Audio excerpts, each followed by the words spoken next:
Sister asked the question that why is it in Islam that music and dance are prohibited? First I'll come to music, then I'll go to the dance.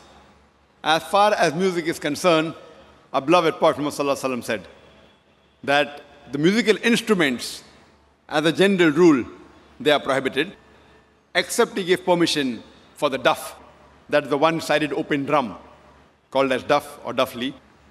Besides that, the Prophet prohibited because if you analyze, it takes a person away from the remembrance of Allah subhanahu wa ta'ala, from the remembrance of Almighty God. That's the reason when we hear these, film songs, whether it be Hindi, it may be Malayali or Tamil or whatever it is, you find that in these film songs, most of the words that are mentioned, they are far away from reality. The hero tells the heroine, "Main tumhare liye chand tod ke leke aaunga, main tumhare liye sitare tod ke leke aaunga, I'll get the moon for you, I'll get the star for you." We know it's not possible. No man can get the star or the moon for his lover. But yet, we keep on repeating because of the ambience, because of everything.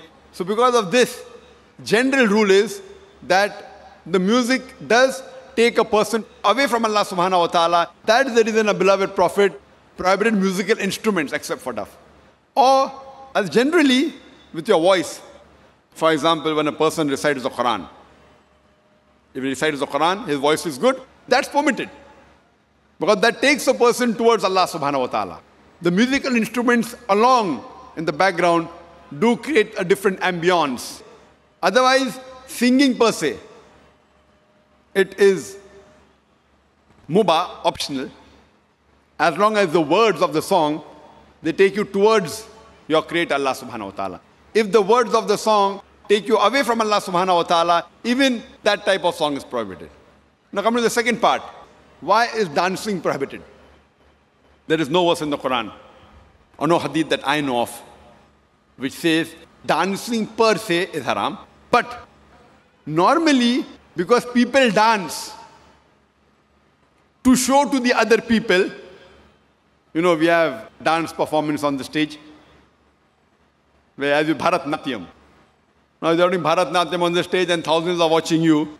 So normally in terms of the hijab reason, we wouldn't like to expose our ladies, our mothers, our sisters, our daughters on the stage and thousands of people looking at them. So any profession in which the body is used as a show, as to entertain the people, it is prohibited. That is the reason dancing in public or dancing in parties where we have opposite sex mixing. Many a time the rules of dancing, they conflict with the rule of the Islamic Sharia.